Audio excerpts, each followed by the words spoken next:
clients facing genuine issues. Brought to you by the hypnotherapist demanded by celebrities, CEOs, and even royalty, Adam Cox. These recordings took place live from Adam's clinic in London's world-famous Harley Street. So, get yourself comfortable and enjoy today's episode of The Hypnotist. This episode is brought to you by Indeed. When your computer breaks, you don't wait for it to magically start working again. You fix the problem. So why wait to hire the people your company desperately needs? Use Indeed's sponsored jobs to hire top talent fast. And even better, you only pay for results. There's no need to wait. Speed up your hiring with a $75 sponsored job credit at Indeed.com/podcast. Terms and conditions apply. Hi, it's Adam here, and in this hypnosis session, you're going to be listening to a hypnosis that is entirely based on changing the relationship with certain foods. And I was working with a young client that had ARFID, which effectively is a sensitivity or a reluctance to try new foods. Certain foods just felt daunting, uncomfortable, particularly in certain social situations where they felt judged. And this uses an element of parts negotiation therapy to work with that part that has a really good intention of trying to protect them. But in doing so, it made it feel like a very high stakes, judgmental type of situation. But that was just the meaning they were giving to the actual process of evaluating new foods. And what this hypnosis session does is two key things. One is parts negotiation therapy to work with the part responsible for the protective part, but then also the second part, which is very judgmental, and to create a low stakes environment where whatever happens, they win. So if they try foods and they don't like it, well, then they know they don't like it. If they try foods and they're not quite sure yet, well, then it's just an attempt and they're building up the reps for that. And if they try the food and they do like it, they've got more evidence that they're okay with that food. So it uses the frame of discernment rather than this idea of failing and not being able to do something or being judged either by other people or by themselves. So there's a bit going on here. If you or someone you know has a reluctance to try certain foods, and that's making them feel anxious or self-conscious or just uneasy in certain situations, then they may benefit from this session. But just be aware that the specific suggestions are incredibly connected to the client that I was working with, and not all of them are going to map across to someone new listening to that. So if you or someone that you know does like the idea of changing how they feel about foods, there will be a link in the show notes where you can actually schedule a free consultation call to have a chat with me, and then we can explore the idea of working together. For now, though, find a quiet, comfortable place, the kind of place where you're not going to be disturbed. Relax and enjoy the session.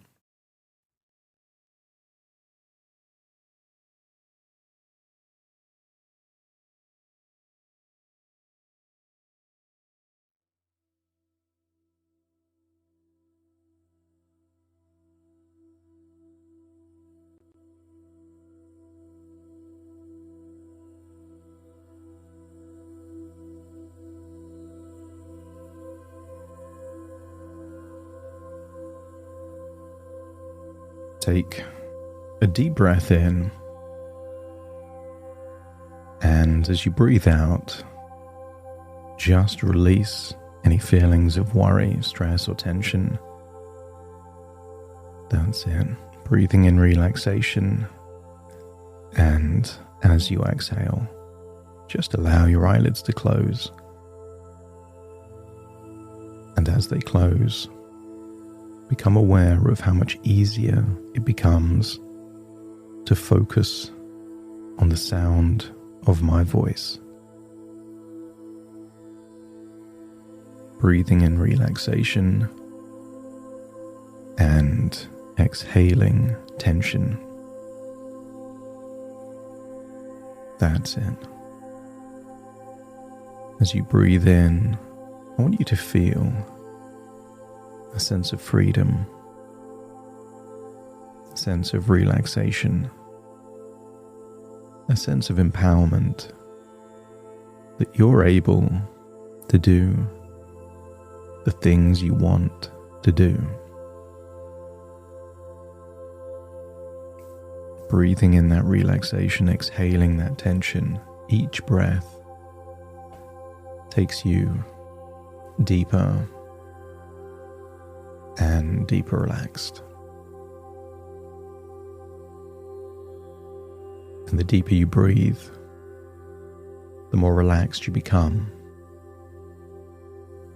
And the more relaxed you become, the deeper you breathe. And as you breathe in and breathe out, just notice the simple things around you. The way your body rests. Perhaps the rhythm of your breathing. And how, without any effort, you can allow yourself to drift. And I want you to imagine the spotlight shining on you. And just imagine you've got the control and dial down that spotlight, leaving you free to just relax. And as that spotlight of awareness softens, you may notice your thoughts beginning to slow down, and a sense that, for now, there's nothing to prove. No pressure, no judgment, leaving you free to just relax.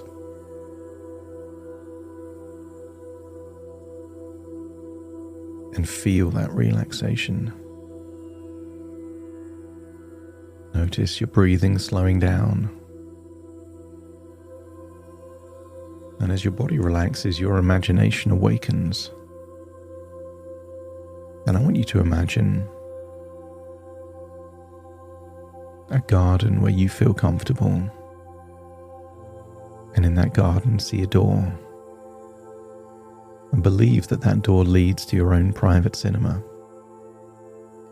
And as I count from 5 to 1, you will imagine opening the door, walking through the door into your very own private cinema. 5, putting your hand on the handle. 4, turning the handle. 3, pulling the door open. 2, walking through the door. And 1, closing the door behind you. And now, stepping into that quiet, private cinema. Finding the most comfortable chair. And seeing a big blank screen in front. And here in this place, I want you to notice that any feelings of being judged, that feeling of all eyes on you, that you're in the spotlight, is simply not here. In this dark, quiet cinema, where the lights are down low, and you're the director, not the actor. And that means that you get to decide what plays on the screen, what story you tell yourself, and what role each part of you gets to play. And I want you to think about all the different thoughts you've had over the years. And I think somewhere inside, there's a part of you that has been protecting you from embarrassment, shame, or being judged.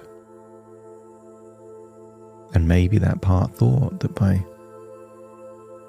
keeping things small, predictable, limited, or controlled would keep you safe. And I want you to thank that part for doing its job. All these years it's been working hard, trying to protect you, like a guard who never gets to rest, always vigilant, always looking for things that could not end well. And it may have been doing too much, and that part's exhausted.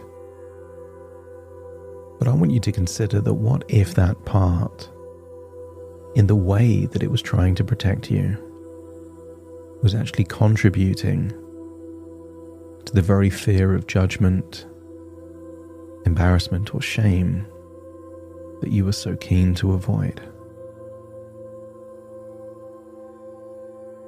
But there's another part of you.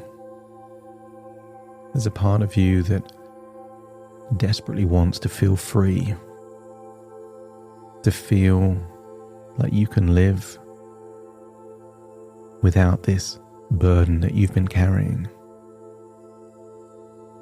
to just feel comfortable eating whenever you're hungry, no matter who else is around.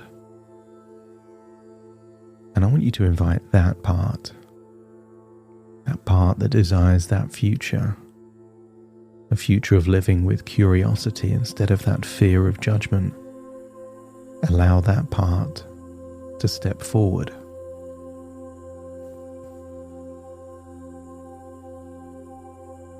Perhaps you could imagine what these parts would be like. Maybe the part that's trying to protect you from shame would be anxious, restless,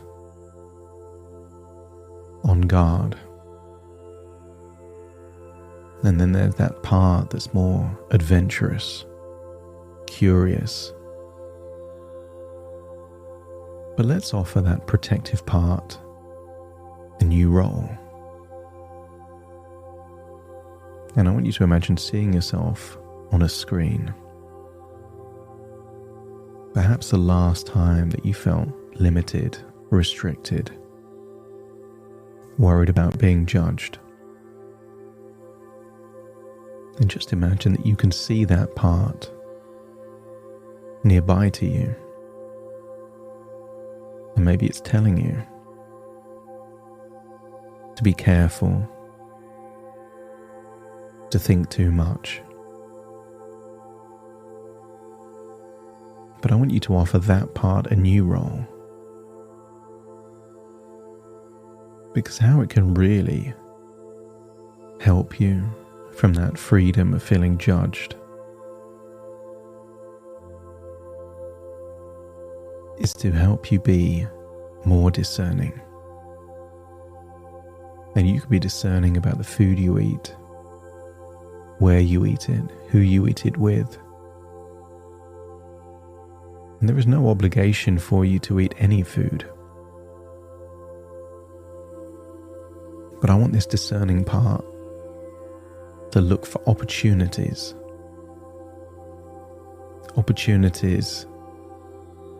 for low-stake shots to nothing, to experiment in a free way, without that judgment. I want you to imagine if you couldn't fail, if there were no judgment, what foods would you try then? How would you feel differently eating those foods that you feel comfortable at home in different environments? I want that part to accept a suggestion that when it comes to food, it's just a taste. No big deal. A shot to nothing. I want that part to believe that whatever happens, it's a win. If you don't like it, really don't like it, then it goes in your red zone, and now you know. You never need to try that thing again. And if you try it, but you're not sure yet whether it moves into your green zone, consider this doing an extra rep. And the more experience you have, the more likely it will move into that green zone. And you can think of a food that you didn't like to begin with, but now you do, and it feels comfortable. So whenever you try something, consider that a win, because you're training your taste buds. And if you do like it, and you feel comfortable, it just moves into that green zone quicker. Now, this isn't about win or lose, success or failure, doing it right or doing it wrong. It's about you being discerning and noticing how you feel about the food and not the judgment.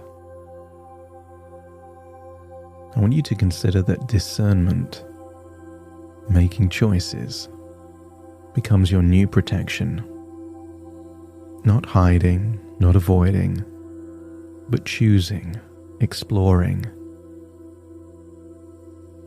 and wondering what it would be like if every outcome felt safe.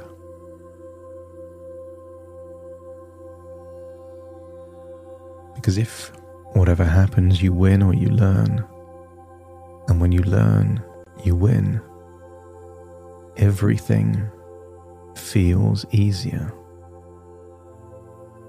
And you might also notice that that spotlight you imagined before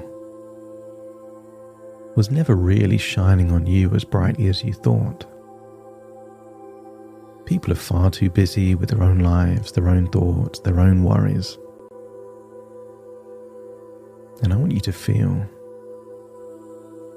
that what used to feel like judgment from other people was just echoes of your own self-criticism. But now we're framing things that it's all low stakes, a shot to nothing. Whatever happens moves you forward. There is no need for that self-criticism. And don't be surprised if that voice of self-criticism becomes more encouraging with this new role of discernment.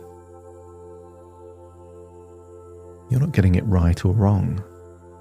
Every time you do something, you're either training your taste buds, figuring out what you don't like, or feeling more and more comfortable based on the law of familiarity. So feel that volume of self-criticism being turned all the way down. And I want you to discover something liberating. The ability to own your discernment, to laugh things off, that you treat everything as a shot to nothing. You can embrace trying when the pressure's off. And if you don't like it, you don't like it. And that's still a win. And I want you to see yourself on that large cinema screen. Picture yourself in a comfortable environment, maybe your own home at the dinner table, trying foods you've never tried before. But see the expression on your face that this is all a shot to nothing. That whatever happens, you're winning. See yourself smiling, relaxed, and comfortable. See that the restlessness and discomfort is gone because it has a new meaning now. There is no success or failure. You can't lose. It's just you being discerning and figuring out what you like and what you don't. To see yourself picking up something new, trying it, smelling it, and whatever happens, you win. And you can see that version of you with the calm confidence of someone who is no longer under the spotlight. And I want you to see a family member looking at you, and you smile at them while you try that new foods. It doesn't bother you anymore. Because what if this is less about the food and more about what's happening in your head? And when we change the meaning, you change the feeling. And when the feeling changes, what was difficult before becomes easier. And then I want you to imagine something more challenging. See yourself in someone else's home or a restaurant. There's other people around, but see yourself with that same calm, relaxed demeanor. And maybe see that you're choosing foods that are half from the green zone and half foods either that aren't quite comfortable, but you're going to eat them anyway. But I want you to see that version of you looking relaxed, comfortable. See that version of you immune from judgment, because what is there to judge? You either like the food or you don't. And from this point onwards, you'll start to notice more and more often other people when they don't like food, and it's no big deal. They don't frame it that they've lost. There's no judgment. There's no shame or embarrassment. And you might learn that other people have things that seem unusual to others. Certain people won't like certain flavors or sauces. Many people will remove certain things from a meal, just put it to the side of their plate, and it's no big deal. You may even remember seeing, if plates arrive at a restaurant, some people will take some food off their plate and put it on someone else's, because they know what they like and they know what they don't like. And what they may not like, someone else may love. And I want you to get a feeling that it's all low stakes. And when you can see that future version of you on the screen, looking relaxed and comfortable, trying new foods, and whatever happens you win, just let me know by nodding your head. And imagine stepping into that version of you in the screen and feeling what it would feel like to be in that busy restaurant. Certain foods you're not quite sure on, and feel what it would feel like to be no big deal. That voice that was once judgmental or critical is now encouraging. Hey, try it. You've got nothing to lose. Try a bit. And if you don't like it, don't have any more. And if you do like it, continue eating. And I want you to feel that when it feels like that, the spotlight isn't on you. It isn't on anyone. It's just people enjoying some food. And if you can feel what it feels like to be relaxed and comfortable in a situation that in the past would have created discomfort and restlessness, but you can feel relaxed and calm, and imagine eating foods, even foods from that amber zone. Let me know by nodding your head. That's it. And I want you to get a feeling that you're just one or two occasions away from this becoming real. Because when you release that fear of judgment, when everything is a shot to nothing, when you can't get it wrong, the pressure is released. And don't be surprised if foods that were once challenging now become easy. Environments that felt daunting are no longer daunting. And what if, when you release that fear of judgment, that adventurous side of you wants to try different foods? Because the more foods you try, the more quickly you figure out the foods you like and the foods you don't. And everyone has foods they don't like. And as you breathe in that feeling of relaxation and calm, leave the screen and then leave the cinema. Walk through the door, be back there in that garden, and then feel like you can float all the way back to your present, to the here and the now. Feeling that that part was trying to protect you is now protecting you in a new way by helping you be calm, relaxed, consider things as low stakes, where everything is a shot to nothing.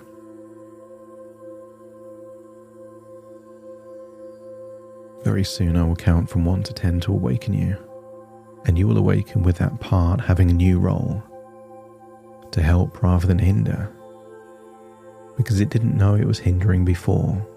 It thought it was helping, but now it can help in ways that genuinely help. So take a deep breath in through your nose and out through your nose. Wiggle your fingers and wiggle your toes, connect and calibrate into the here and the now, as I now count from 1 to 10 to awaken you. 1, 2, 3, waking up. 4, 5, 6, more alert. 7, 8, open your eyes, open your eyes. 9, 10, wide awake, wide awake, wide awake.